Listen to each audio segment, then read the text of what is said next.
about TV favorites for September 2017. I guess September was still a month where not too many shows returned or started, so I was still able to catch up on some other shows and binge watch a few things. So let's start with Big Little Lies. Oh my god.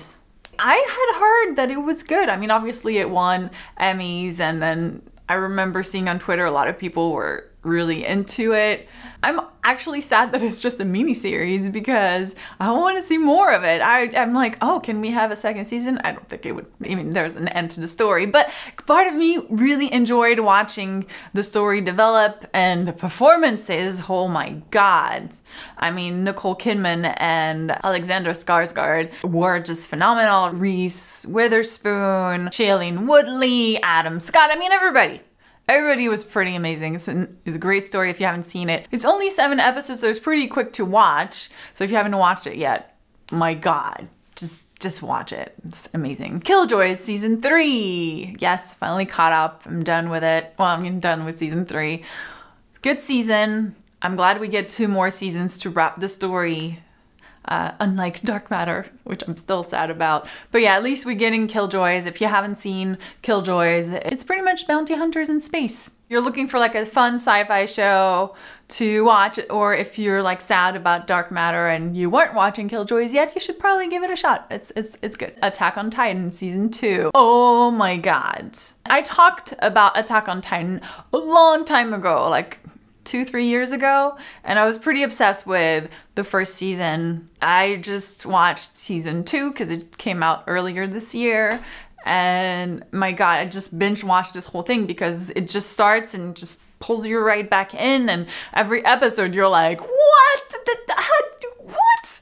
And the first season is already pretty crazy, so yeah. And if you don't know what Attack on Titan is, it's an anime that's about a world in which the human population has had to build cities within walls to protect themselves from titans living outside and who eat people, and they're just kind of these creepy giants that eat people. Seriously, watch the first episode. It's only like 20-minute each episode. Watch the first episode.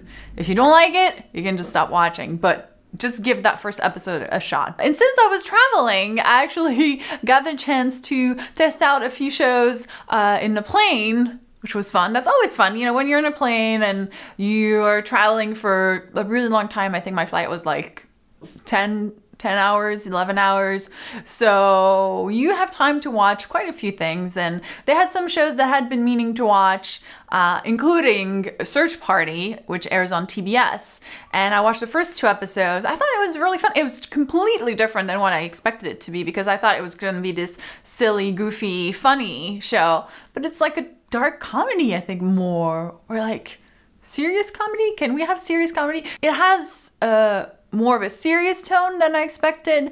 And in case you don't know what Search Party is, it takes place in New York and focuses on this girl who sees a missing flyer for this girl that she recognizes, and she becomes a little obsessed with finding her or figuring out what happened to her. And then another show that I saw on the plane, which is actually a mini series, it's just 2 episodes. It's called Man in an Orange Shirt, which I found out is actually going to air in the US on PBS next year, which is crazy. Virgin Atlantic, guys.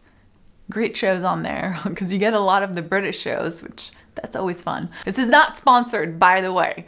So the Men in an Orange Shirt is about 2 love stories between men set 60 years apart, and they're linked in some way. So the first one takes place, I think, in the 1940s, 50s, and then the next one is like probably in the 2000s, like today, present day.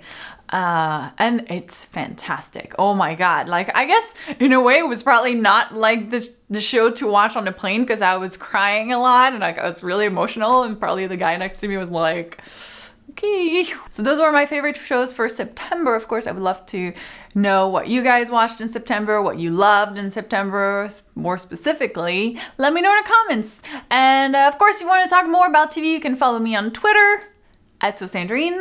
Thank you guys so much for watching, and I'll see you soon. Bye. I expect October to be quite different, maybe have more shows because everything is coming back, so I'll probably be watching a lot more shows.